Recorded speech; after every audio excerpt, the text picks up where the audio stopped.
Hi, this is Mommy N, your Mommy Negosyo, and in today's video, I want to share with you my answer to the topic, how to efficiently manage and monitor a growing business while systematizing multiple types of businesses. That was a question asked by Faye in our free 30-minute mentoring call. And before I forget, if you have not done so, may I invite you to hit the like and subscribe buttons below so that you will be notified when I answer more questions like this. So let's now talk about how to efficiently manage and monitor a growing business while you are systematizing multiple types of other businesses. Faye asked me that question because she heard of the stories of my struggles. She heard about how I failed in more than 20 businesses. And then she heard about the big debt that I incurred because I did not know how to run a business, and how finally I was able to make my remaining 5 businesses work to be able to pay off the debts and now allow us to live a comfortable life. From those more than 30 years of sacrifice, there were many lessons that I have learned, and I am very excited to share them to you and to as many people as I can.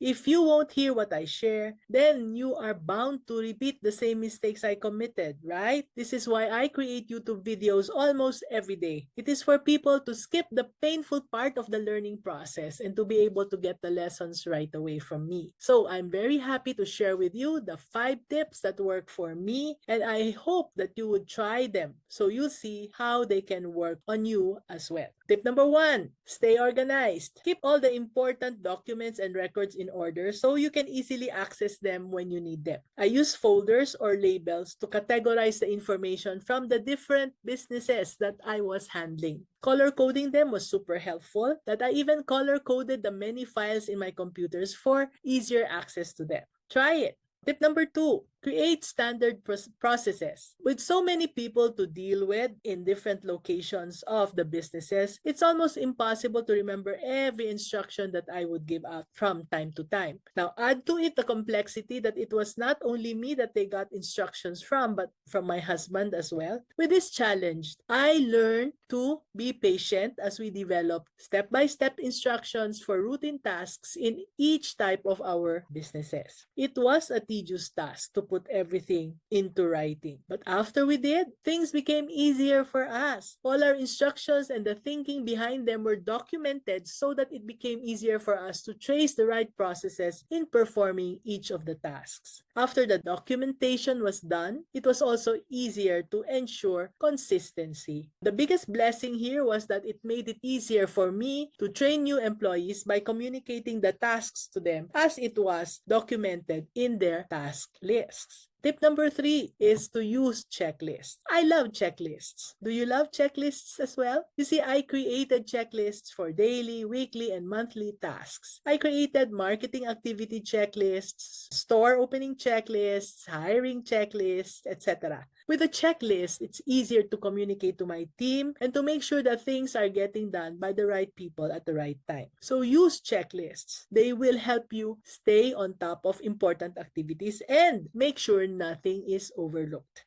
Promise.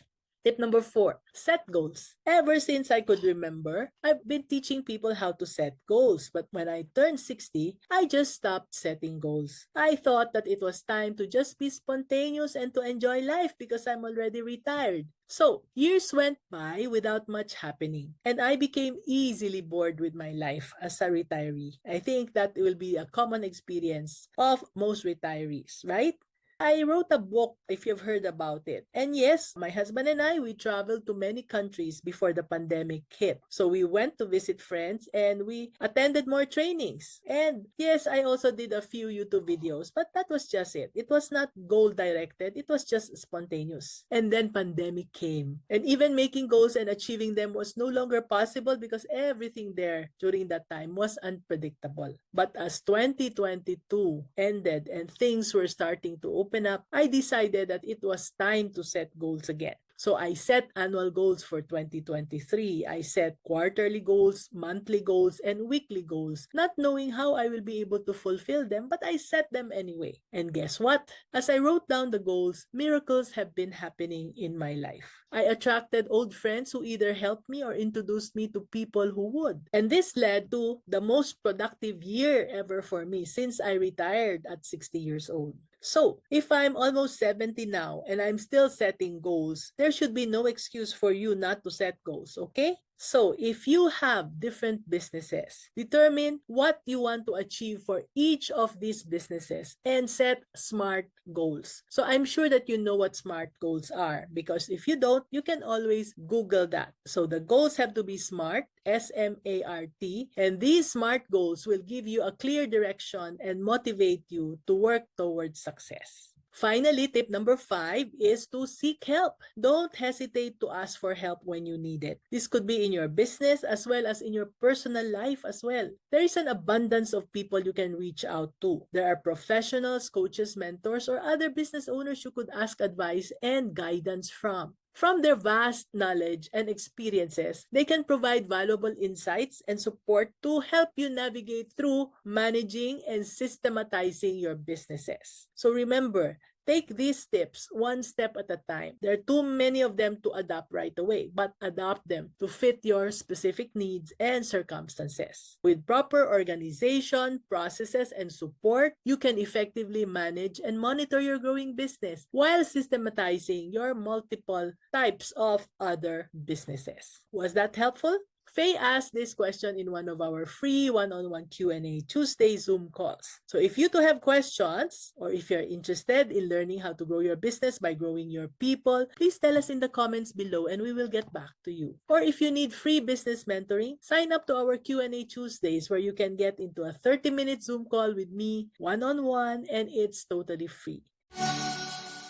So, if that was helpful and you want more business tips, then click the link in my bio to sign up for my weekly newsletter so that you'll get free access to exclusive insights, private Q&As, and inspiring episodes delivered from my heart to yours, straight to your inbox. This is Mommy and your Mommy Negosyo saying, be business-minded, Pinoy!